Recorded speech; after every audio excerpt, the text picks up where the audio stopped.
So for this video, we're going to take a look at the plant that I would consider to be one of the most important ones to be able to identify. If you can't identify any other wild plant, this is one I would take the time to actually learn about. This plant is called plantain, or plantago is more the official name of it. It comes in different forms, many different varieties, but there's two main ways you see it. One is broadleaf plantain. We're looking at it right here. All right. One of the identifying characteristics of plantain are the veins that run from top to bottom of the leaf. They do not come branching off of a center stem. They are all running top to bottom on the leaf, and they're very prominent on the back of the leaf. You see those veins going up and down. The plant grows in a whorl pattern. In other words, it comes from one central area and it sends up leaves. It does not grow tall and branching.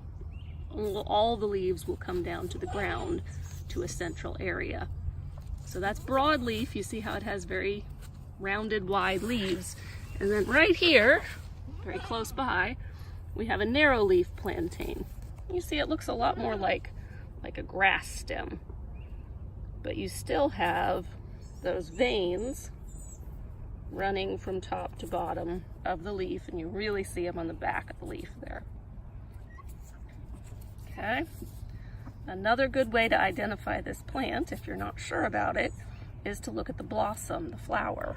If it's not flowering, then that may be a little more difficult, but it happens we've got a lot of them flowering out here right now. And the flower looks like a small cone.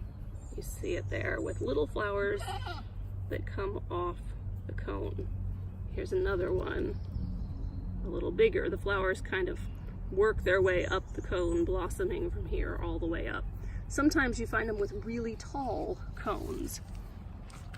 For example, over here, here's some with pretty tall cone on them. Doesn't want to focus on that.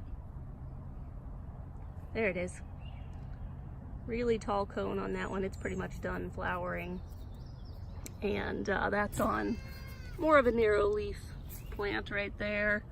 But a lot of them will have the shorter, but they still look like a cone with flowers coming off the cone. It's a very distinctive flower. So if you find that flower, you find the leaves that are have the veins running up and down on them, and you've pretty much got plantain. This is like the most common growing plant in the United States. You can find it in almost every habitat. It grows just everywhere. My yard is just covered in it. And here's what it's useful for. You can eat these leaves as they are. They can be chopped up and put in salads. They're a little bitter. You generally want to gather greens in the early spring when the leaves are smallest. So if I were gathering from here, I would take these leaves from the center that are small and still coming out. Those are going to be the best ones if I was going to eat them in a salad. If you're not going to eat it, it has a really good medicinal use. It's anti-inflammatory and it is antibacterial. And the best way to use this is to make what's called a spit poultice. That means essentially what it sounds like. I'm going to take it, I'm going to chew it up, get lots of spit in it, and chew it up till it's gummy and kind of goopy.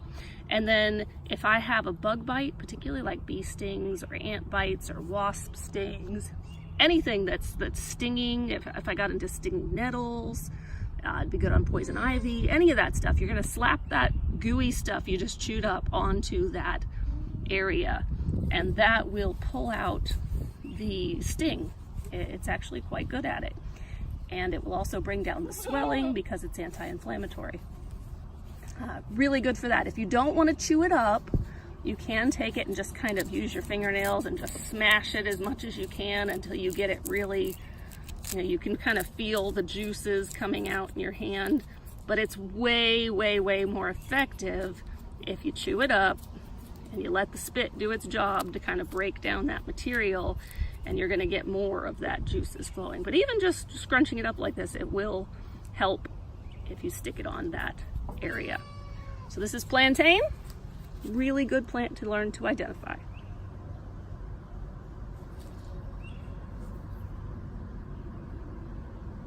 Here, it can vary a lot in size. Here's like a really giant one.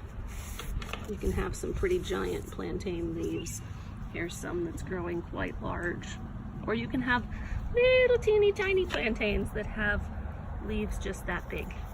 A lot of variance in them, but the features are still the same.